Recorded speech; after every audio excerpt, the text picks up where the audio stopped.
Hey guys, it's X bringing you some more Doom. This time we are going into E1M3, the Toxin Refinery. It's been suggested a number of times in the comments of my previous Doom videos that I do play Doom 1, but that I play it using Z-Doom or Brutal Doom, which looks awesome, by the way. I'm not even joking. That version of Doom looks so sweet.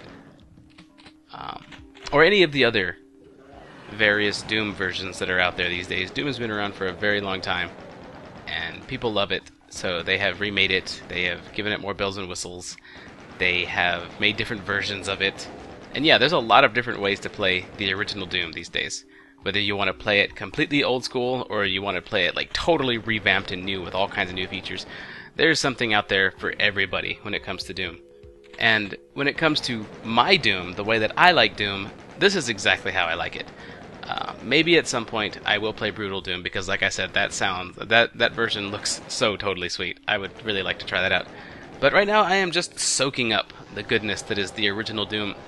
This one is the Doom that comes with Doom 3, the BFG edition, and all it really adds is WASD controls and mouse support. And that's all I really need to play and fully enjoy Doom the way I remember it, the way I love it. This is my Doom, and that's why I'm playing this one the way that I'm playing this one. And I'm happy with it, so I won't be playing the other versions, at least not until this one is done. And so we'll see how that goes, but I definitely would like to try out Brutal Doom at some point, because that looks pretty sweet, just not now. You know, speaking of different versions of Doom, I happened across a pretty entertaining video, or at least I find it pretty entertaining, about how Doom 1 would be if it were released today as a modern shooter. And what I find most entertaining about this video, which is linked in the video description so you can go check it out after you're done watching my video here, but what I find most entertaining about the video that I'm linking is that it's a very accurate portrayal of how a modern shooter treats the player versus how an old school shooter treats the player. An old school shooter is very different from a modern shooter in how gameplay is presented and in how the player experiences it. And I actually posted a link on my Twitter account to an image that illustrates this as well. I'll try and find it and link it in the video description as well, but no guarantees on that one.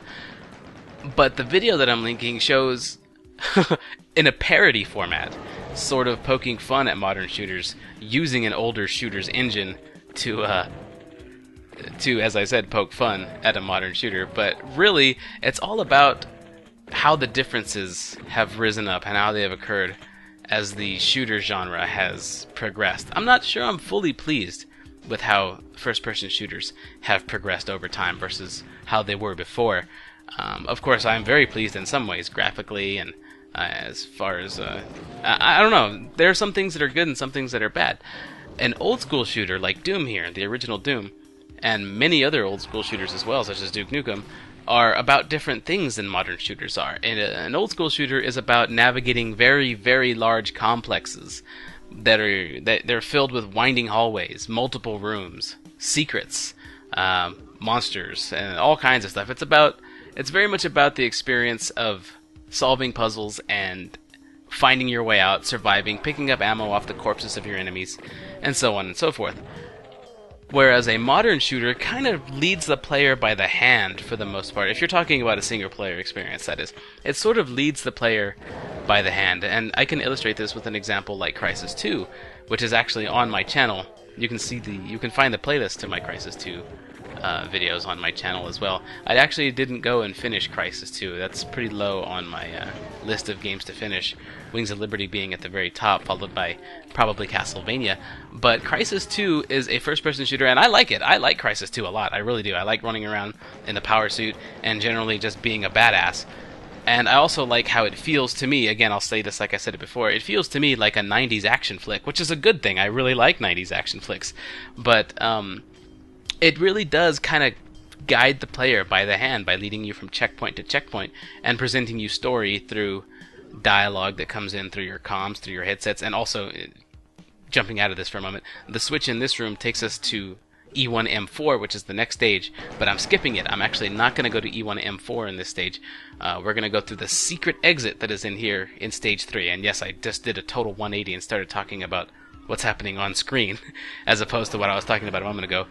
There is a hidden stage in Doom 1, or sorry, in this, there's a hidden exit in this stage, and we're going to go do that one instead of going through the normal exit here, which is why you saw me go into the exit room, and now I've turned around to go get the final secrets, and then finally exit through the secret exit to get to E1M9. In any case, now that I've gotten that out of the way, Crysis 2 does kind of sort of lead the player by the hand, doesn't it? Whereas Doom 1 doesn't really. Doom 1 lets you figure things out on your own. It lets you find secrets and puzzles, and that's your reward. But that's because back then they didn't necessarily have all the tools that they had technologically today to present something that's more of a movie-like experience. So they had to rely on things like really solid, really good gameplay to not only present the story but keep the player playing. And that's why Doom is the way it is, and that's why Crysis 2 tends to be the way that it is. You can't find very complex shooters like this very easily in modern games. And here's the final room, here's the secret exit. But there's one more secret before you actually hit that switch. It's this little elevator that takes you up to this box of rockets. In any case, this is ending now. Check out that link in the video description to see what I'm talking about as far as Doom 1, if it were released today as a modern shooter. I found the video very entertaining, and it's very accurate. Again, I don't think it's necessarily fully a bad thing. I don't think it's something to lament. I just think it's something to be entertained about. It doesn't really anger me that shooters have progressed the way they have. It doesn't sadden me either. I mean, it's a natural course of thing. They're all fun. I like them all. But yeah, just go check it out, take a look at it. It's something to kind of smirk at, kind of smile at, and in general, just enjoy.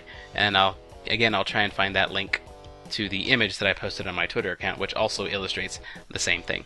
In any case, we are done with the Toxin Refinery. There's the score screen. Thanks a lot for watching, guys, and I'll see you next time.